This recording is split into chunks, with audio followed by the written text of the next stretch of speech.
മുല്ലപ്പൂ വെക്കുന്ന കേസ് എന്തോ പറഞ്ഞു കല്യാണത്തിന് എന്തോ. അപ്പൊ ഞാൻ പറഞ്ഞ് ഉമ്മ നിങ്ങള് മുല്ലപ്പൂ വെക്കണ്ട, ഇതൊക്കെ പിള്ളേര് വെക്കണതാണ്, ഈ 9ഉം 10ഉം വയസ്സുള്ള പിള്ളേര് വെക്കുന്നതാന്ന് പറഞ്ഞു. അപ്പൊ ഉമ്മ എന്റെ അടുത്ത് തമാശക്ക് ചോദിച്ചു, എന്റെ ഇത്താദ്യം സൈഡിലുണ്ട്. ഉമ്മ എന്റെ അടുത്ത് തമാശക്ക് ചോദിച്ചു, നീ എന്തിനാ 9ഉം 10ഉം പിള്ളേരെ, നീ അവരാണ് ഇപ്പൊ നോക്കണേന്ന് പറഞ്ഞു.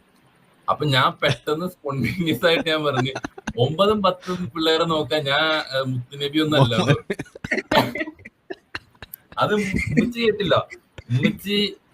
ഉമ്മച്ചത് കേട്ടില്ല. അത് ശരിക്കും പറഞ്ഞ അത് ഇത്താതെ കേട്ടു, ഇത്താ എന്നെ അടുത്തിരുന്ന. അപ്പൊ ഇത്താ പെട്ടെന്ന് തന്നെ ഞാൻ തിരിഞ്ഞിട്ട് എന്താ ഞാൻ എന്താ പറഞ്ഞെന്നുള്ളതിൽ എന്നെ ഞാൻ പറഞ്ഞു ഞാനിപ്പോ എന്താ പറഞ്ഞ ആള് മാറി പോയി എന്നുള്ള രീതിയിൽ. പെട്ടെന്ന് ഈ ഫ്രണ്ട്സിന്റെ ഇടയിൽ ഇങ്ങനെയൊക്കെ പറയാറുണ്ട്, വീട്ടുകാരുടെ ഇടയിൽ ഇങ്ങനെ പറയാറില്ല. പെട്ടെന്ന് പറഞ്ഞപ്പോ ഇത്താതെ നെറ്റി ഇങ്ങനെ പറഞ്ഞപ്പോ അതിന് ഇത്താതെ പിന്നെ എന്റെ അടുത്ത് കുറെ എന്താ പറയാ തിരിച്ച്